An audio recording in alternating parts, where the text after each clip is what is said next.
Dear students, good morning class 9। Dear student, हमने last lecture में first lesson complete किया था। आज हम सेकंड लेसन करेंगे सूरदास के पद, और इसके पोएट कौन है? सूरदास हैं।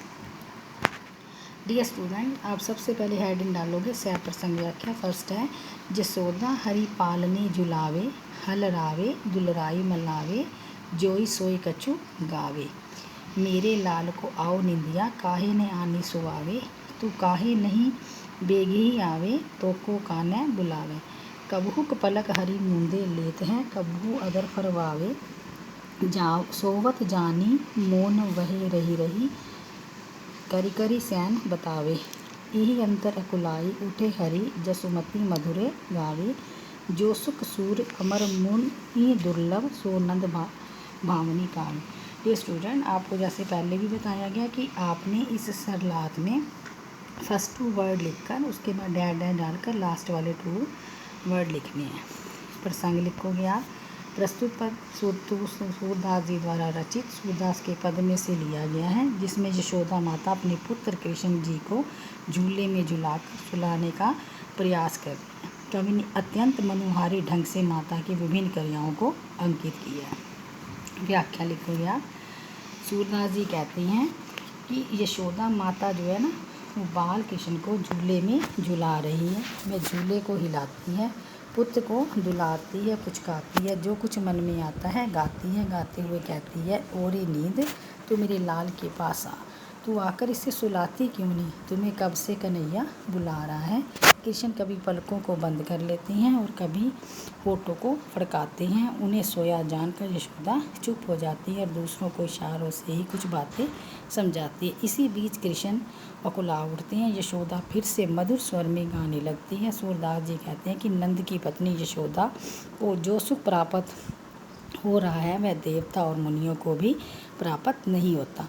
विशेष में सूर ने अंधे होते हुए भी छोटे बच्चे के सोने और माँ की वात्सल्य क्रियाओं का सुंदर अंकन किया है। सेकंड आप लिखोगे ब्रज भाषा का प्रयोग किया गया। सेकंड है आपका कहने लागे मोहन मैया मैया।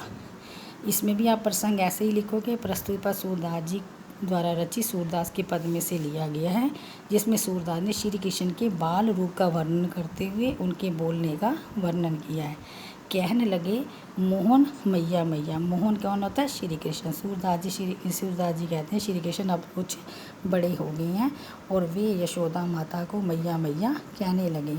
नंद मेहर सो बाबा बाबा। नंद मेहर, मेहर होता है मुखिया, यानी कि जो नंद बाबा हैं उनको वो बाबा बाबा कहने लगे। अरु हलधर सो भैया। हलधर हल धारण करने वाला, यानी कि बलराम। श्री कृष्ण के जो बड़े भाई हैं उनका नाम बलराम है। बलराम जी को वो भैया भैया कहने लगे। ऊंचे चढ़ कहते यशोदा बालक कृष्ण को बाहर खेलने के लिए जाते हुए कहकर ऊपर चढ़कर कहती है, मारेगी काहे की गैया, तू बाहर मत जा, तू दूर मत खेलने जा, तेरे को कोई गैया मार देगी। गोपी गवाल कर्त को तू हल। गोपी और ग्वाल जो है ना, सारे गोप और गोपियाँ सभी प्रसन्न होते हैं, शोर कर रहे होते हैं। घर घर बजती बंधैया, और घर घर में बधाइयाँ दी जाती हैं। सूरदास प्रभु तुमरे दर्श को चननी की बलि। जय सूरदास जी कहते हैं, हे प्रभु तुमरे दर्श को, यानी कि तुम्हारे दर्शन के लिए चरनी मैं तुम्हारे चरणों पर बलि जैया बलिहारी जाता हूँ। विशेष में बालक कृष्ण द्वारा बोलना प्रारंभ करने का स्वाभाविक चित्रण है। ब्रज भाषा का प्रयोग है। डियर स्टूडेंट, आपको 2 से प्रसंग व्याख्या कराई गई है। आपने ओनली 1 राइट करनी है अपने नोटबुक पर, और लर्न आपने दोनों करनी है। धन्यवाद।